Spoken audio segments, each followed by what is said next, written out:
On this episode, we take in a breath of fresh mountain air in Oakhurst, California. We visit a resort and restaurant with a history dating back to the 1940s, dive into some of the best barbecue in the mountain area, refuel at a popular microbrewery, and relax with some incredible wines at the town's first winery.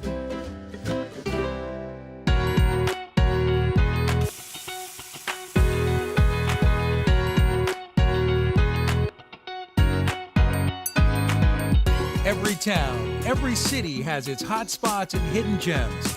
Join us as we travel the back roads and the main highways, sharing the untold stories behind the food, drink, culture, and notable people that make up these unique treasures. Come on, let's dine out along the road.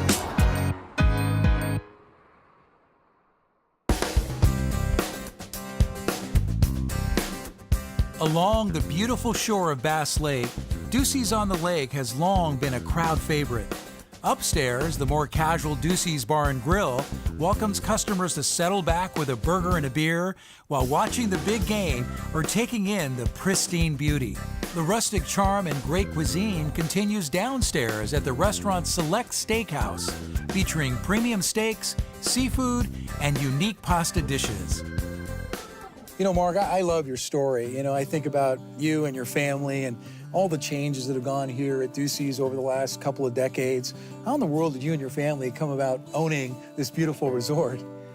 This is a pretty interesting story. Like, my dad, he kind of moved out into the mountain area, kind of trying to do a retirement business.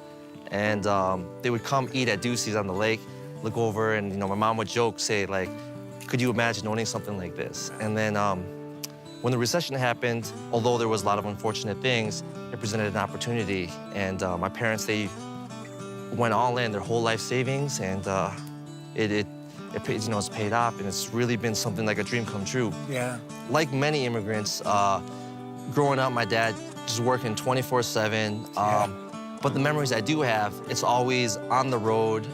Like, the fondest memories I have are on the road when we're traveling somewhere, checking out somewhere new.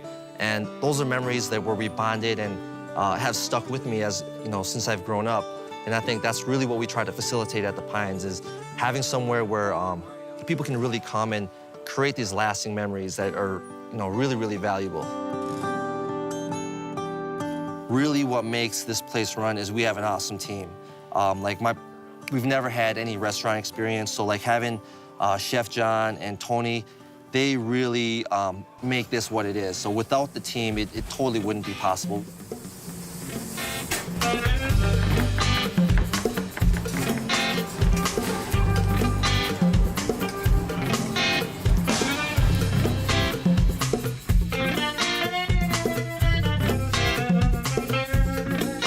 Hey, Chef John, if I would have been here like sometime in April or May of this year, I would have experienced a completely different menu, right? You've kind of re-engineered it a little bit. Correct. So downstairs, we do breakfast and dinner down here, and our dinner is more of a casual upscale. A lot of steaks, a lot of pastas. We use Harris Ranch meats out of Coalinga. Oh my gosh, does that look amazing? Wow, Yeah. This looks absolutely beautiful. That's an 8-ounce filet with Wow. garlic red mashed potatoes, and then the veggies we're serving right now is broccolini, asparagus, and baby carrots. You know, you're serving breakfast, lunch, and dinner, and every chef really has a specialty in terms of executing a menu from those different times of the day, and you do it, all of it. I mean, that's really a difficult thing to do. It is. I definitely couldn't do it without my crew. You know, my crew is, I feel, the best on the mountains. Yeah, I'm looking at your Hawaiian inspiration, right? Spending a little time in Hawaii.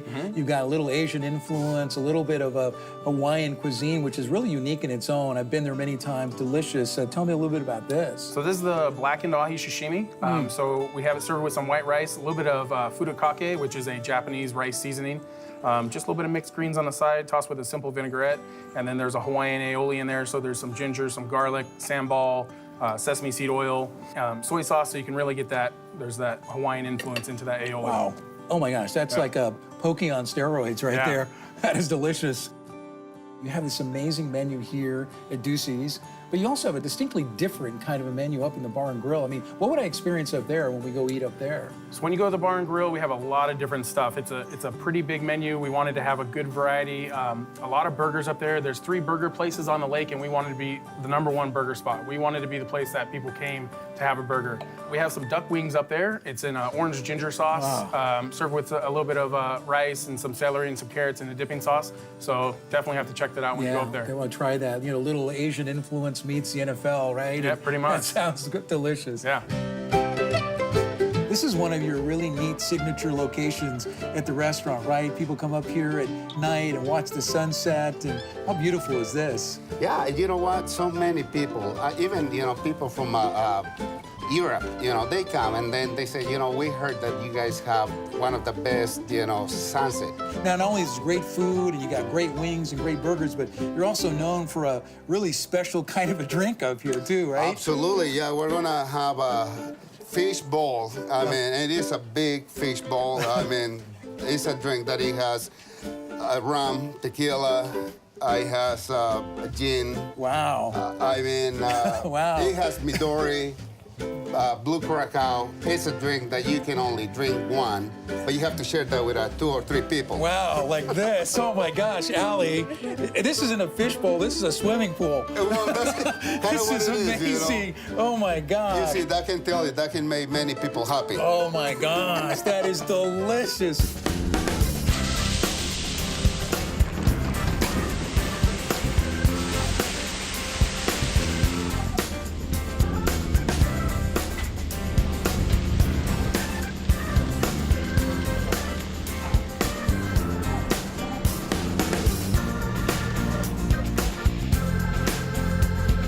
So what do you got here? What do you got here? We have the Bill Buffalo Burger right here. Ooh, wow. Which is real buffalo meat with a fried egg Oh on man, it. there's nothing like an egg on a hamburger. It is a really good, I mean, it's a really good one. We have, and then we have the duck wings, which are amazing. That buffalo burger is just outstanding, seasoned perfectly, and that egg just gives it a creamy, delicious flavor to it. That's awesome. I can honestly tell you, I've never had a duck wing, so here we go. Wow, What do you think about it, huh? that's awesome. It is amazing. I mean, That to me, is so you good. tried this and you have the Wow. chicken wings. This is way different. The meat is nice and tender. It is. Great sauce they put into it. I mean, it's just really different. Kind of spicy Asian kind of thing going on there, and it's so delicious. It is Yeah, great. Yeah, thank you. And a little more of our A little bit more of that one, yes. delicious. Closest, you have another straw, can I have a little one? Yeah, take the other side. There you go. Thank you, Tony.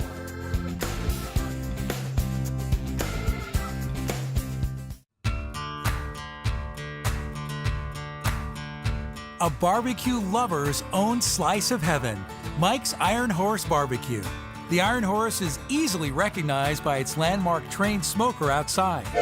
Order up! Inside, the culinary fun begins as the friendly staff serves up huge portions of barbecue meat, cooked to off-the-bone perfection, topped with tangy sauces and accompanied by palate-pleasing side dishes. You know, Mike, there's a saying, you know, where there's smoke, there's food. Yeah. And in your case, some really delicious food right here in Oakhurst, California. How in the world did you start a barbecue restaurant with an amazing locomotive engine? Where did that all come from? Well, that came from years back in the 80s when we built barbecues just for a little hobby and stuff like that. And then our butcher got us into catering and everything, so we built a bigger barbecue, and then we bought this building so we had our own structure. And You know, I look at that barbecue and I think that is an amazing machine. And you know, you look at it on the surface as a locomotive engine, but it's got like 7 compartments, and Yeah, it's you can 7 do a lot of different things on there, can't you? Oh yeah, it's 7 different smoking compartments. At times I bake my potatoes out there and do that in the smoke also. You do a lot of different things here. You're known for that pulled pork sandwich. Oh, You got yeah. a great steak here. 30 You got hours on the everything. pulled pork and hardwood broiler back there for my steaks and burgers. And well, I start 3:30 every morning and throw food on the grill for the day. And Wow. and hopefully it sells out by the end of the night. Yeah, it's and it usually does. It's true to the traditional slow smoke barbecue. Yeah. It's not Texas style. It's not Santa Maria style. It's not, you know, from Kansas City or St. Louis. It's basically Mike's style. I was just gonna say, it's Mike's style. Your mom is so proud of you, and she talks about you with great pride, and tells me that when you were young, you know, when you were camping, and you were the guy making the bacon and eggs at an early age. So have you always loved cooking? The Cub Scouts Yeah. started me off. You use a little 5-pound coffee can and punch the top Yeah, I around there. remember And you put the fire in there, Yeah. and you can cook your bacon and then throw an egg on there I remember. and stuff. And I used to sneak out in the backyard and do that. Well, everybody raves about your restaurant. They rave about your cooking technique, and I, for one, am gonna get on board the Mike's barbecue train, because Well, it's I awesome. appreciate that, man. I appreciate that. Thanks, Mike. Oh, those look incredible. All right. You just eat them like this right here, Mike?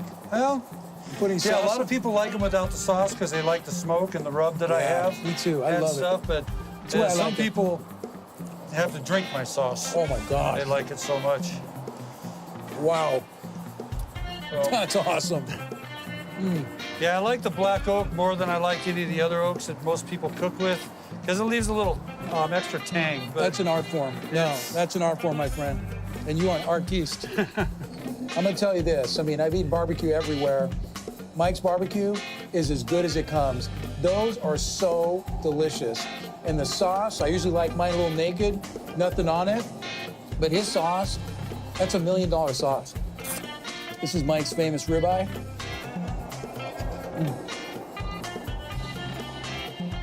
That's good food. A lot of people come in for the ribs and the steak, but look at this. My God, this is a pile of porky heavenness right here.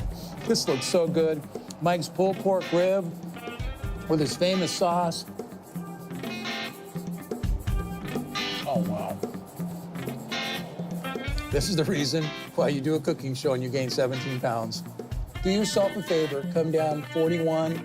When you see the smoke and the American flags, make sure you pull over because you will be treating yourself to the best barbecue in Central California. Mike's Iron Horse Barbecue, just a few steps away from Yosemite National Park.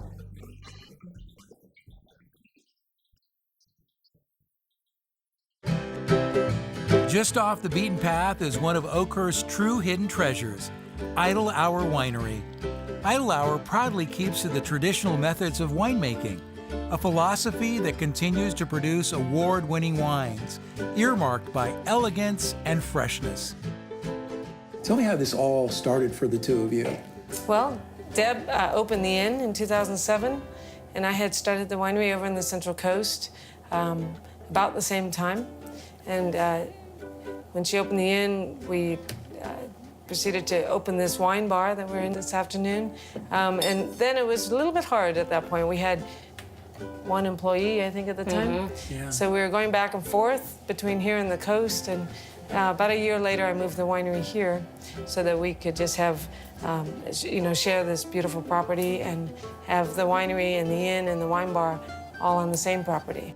I started small in 2006. Now we're up to about 2,100 cases. So in the decade since, we've really grown the winery. And in this location, you know, the town of Oakhurst has been extremely supportive of us. So we're punching the cap down, which is the skins that rise to the surface from the CO2. How many gallons are in each one of these large vats? This is about 1.25 tons. Wow. So about 200 gallons. Yeah. So one of these vats, how many bottles of wine will eventually come out of here? Probably about 700. Wow. Yeah. So, you know, the backdrop of this beautiful setting is that gorgeous Queen's Inn over there, which is your design inspiration. Tell me a little bit what the rooms and the energy is like back there. This was built back in the 1950s, I believe. And my grandmother bought this property in 1964. And we brought it back to its original, well, not quite original, we did a complete remodel. So that's it's an 8-room inn. This is absolutely beautiful. I mean, what a great office. Yeah. Yeah, it's gorgeous. Yeah, I'm looking forward to spending a little more time here, but what I'm really looking forward to is going to taste that amazing wine that you make. Well, let's do it. Let's go. So our Tempranillo. So what notes should I be able to pull out of this beautiful wine? The color is just amazing. Look how gorgeous that is. Tempranillo is very floral for us. You know, it's just a lot of bright cherry, but plum. Yeah. Yeah, there's a plum note in there, and this is a nice finish, very smooth. All right, well, this is one of our 3 Pinot Noirs that we make from the San Lucia Highlands. This is our 667 clone.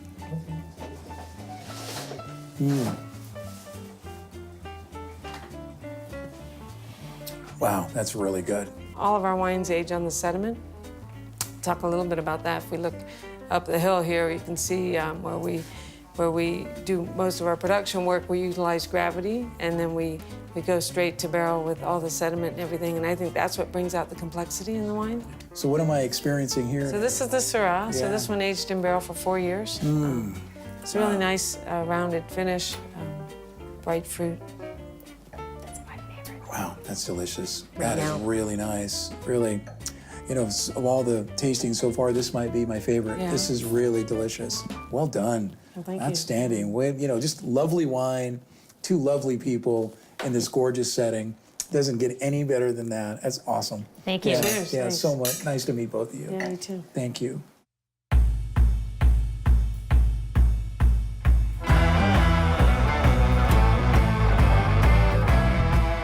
Located near the intersection of Highways 41 and 49, Southgate Brewing Company provides the ideal spot to refuel after a long day of activities. This popular microbrewery serves up quality both in the glass and on the plate. And what's on the plate? Restyled American pub fare. Flavorful dishes complemented perfectly with one of Southgate's handcrafted beers.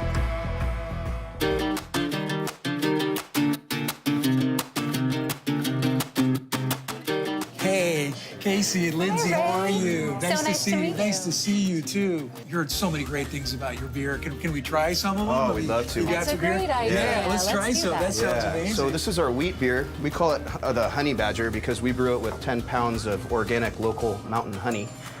And great it's citrus. pretty fierce as well, so that's how it gets the name the Honey Badger. We serve it with a bit of citrus. Yeah. that'd be Still totally- a really nice hop character to Yeah, it. it It's a really good one. does. Nice and hoppy, but the citrus just flavor just permeates right through the glass. Right, and That's really one of the main delicious. malts in it is wheat, so it gives it a soft feel on the palate. We call this the James Brown. This is our American brown. It's a fairly aggressive brown. There's a large dry hop element to this, so you'll get some of the citrus and pine notes on the hop level, but it also finishes very malty, very seasonal as well. Oh, that's delicious. Does this come in a barrel where I can stick a straw through it? For you, Ray, Might not absolutely. be the first person to ask. That's awesome. Yeah. That's really good. And this is our double IPA. We're very proud of this as well. It's called the Thunderdome. We use New Zealand hop varietals in that, which it brings out some tropical notes. That's a heavy hitter right there as well. Excellent. Oh, yeah. Yeah. Comes in at Hoppy, 8.8%. delicious goodness right there. Yeah. That is outstanding. It's got a high alcohol percentage, but you wouldn't know. You guys were from here, but, you know, why decide to start it all here in Oakhurst? Well, you know, we were living in San Diego. We had a little girl. We had our first child. And we really just had this desire to get out of the fast-paced sort of lifestyle and move to a small town. And Casey's been coming up to Yosemite since he was a child. And he always remembered Oakhurst fondly and really just loved this area. And so when we thought about places to go and places to sort of, you know, start a new business together as a family, Oakhurst was just first on the list, and we just couldn't be happier. We just love it here. I love these 2 lighter versions of it. You got some nice little darker. Yeah, let's gotta pick up keep the it pace a coming. bit. There, Yeah, right? we'll get to Yeah. the big leagues now. Yeah. So this is our porter. A little bit more body than the English brown. A little bit more acidity and maltiness to that beer. Really very, nice. very clean, very drinkable for a dark beer. Yeah, smooth finish. You know, it's almost like a spirit in a way. Right. It's got that warm little taste to it. That's right. Delicious. We're so proud of what our brewmaster Rick Bookie does. He's really talented. Southgate Brewing Company, handcrafted goodness. It all starts right here, right? That's right. They say that the best beers are brewed on the smaller scale, so you can really put your personal touch on every single brew and just really, you know, get into the craft of it. You think about the great craft beer festivals in the world. One is in San Diego, and you guys got a gold medal for this beer, your Oaktown Brown. Yeah, we were very pleasantly surprised by that. Yeah. You know what? It's got some awesome characteristics that's unique in a beer. It's got some brown sugar and pecan flavor. We actually put pecans in the beer, and that's what makes it stand out from anything else. So it's an English brown, and a lot of people say it tastes like pecan pie. Wow. It's pretty awesome.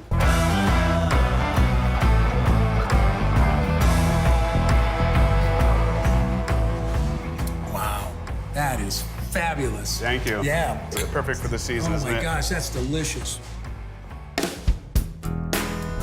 You know, Chef, what's interesting about your cuisine is the depth of flavor and the complexity of this menu, and they're changing the beer seasonally. How important is it for you to match the cuisine to those seasonal changes? We cook with a lot of our beer. We can kind of work with those flavors with our seasonal menu because we try to keep the menu seasonal as well. What do you see most people ordering here that they love? Well, the fish and chips are top seller. My favorite right now is our new lobster mac. It's got truffle oil in it, and it's really decadent, really rich. We've been selling a lot of those. Definitely worth a stop in just to have that. I could eat just the cheese sauce. Oh, that sounds delicious. Truffle, Gruyere, Oh, my cheddar. gosh. Yeah, it's really good. That sounds awesome. Yeah, as great as the beer is here, I mean, your cuisine and what you're cooking matches it on every level. Really, really well done. Thank you. Thank you.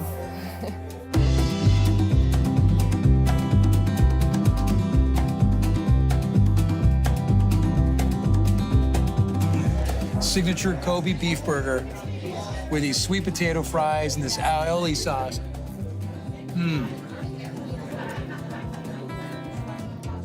Wow.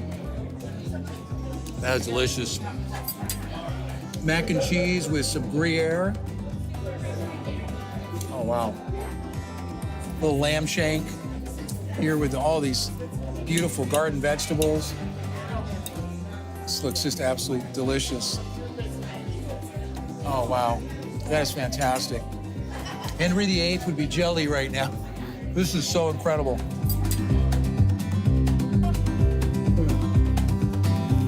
Yeah. That's good wine. That is good wine. That is excellent barbecue right there. Eat those all day. I mean, I could talk forever about beer. I'm super passionate about it. And I could drink it forever, too. Join us next time as we travel to the city of hopes and dreams, Las Vegas, Nevada. Viva Las Vegas, baby!